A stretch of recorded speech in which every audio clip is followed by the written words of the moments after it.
Le pari du destin, épisode 1.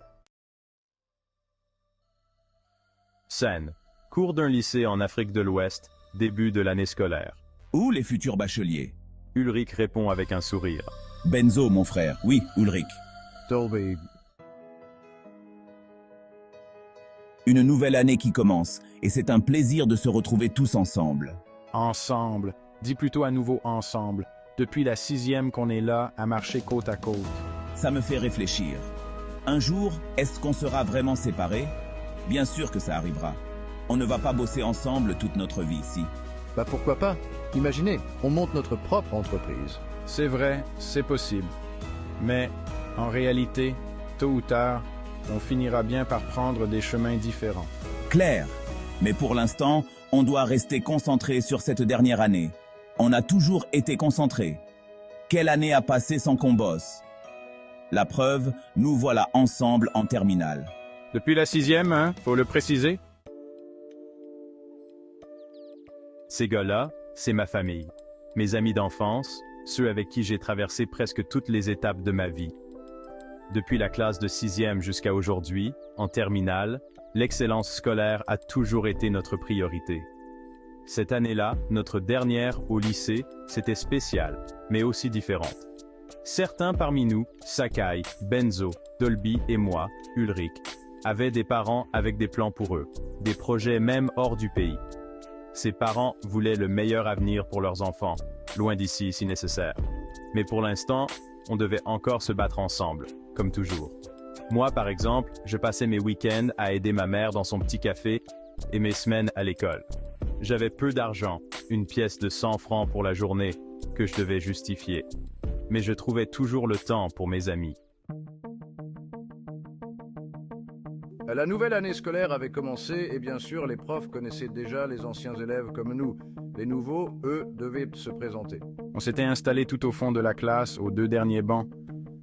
Faut pas croire qu'on était des saints. On aimait bien les jeux de hasard, la cigarette et parfois le vol. Alors que les nouveaux élèves se présentèrent, Sakai, Dolby et moi avons commencé une partie de cartes dans le casier. Le chuchotement a attiré l'attention du professeur, qui nous a remis à l'ordre. Les 4 mousquetaires, là-bas, encore un bruit et je vous fous à la porte. On s'est calmé, pas question de se faire exclure dès le premier jour. C'est à ce moment-là qu'elle est apparue. Moi, c'est Sabrina. Je viens d'un autre collège et je suis nouvelle ici.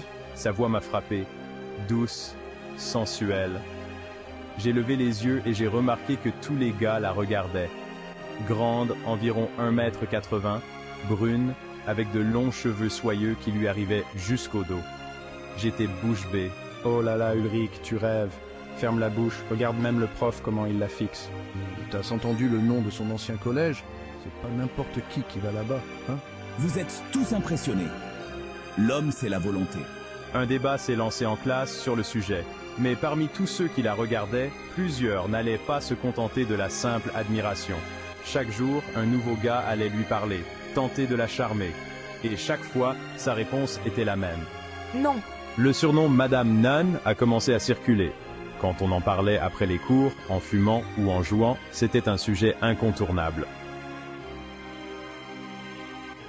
Alors, toujours convaincu qu'Ulrich peut la séduire? Je ne sais pas si j'avais trop fumé ce jour-là, mais j'ai répondu sous les rires de Sakai.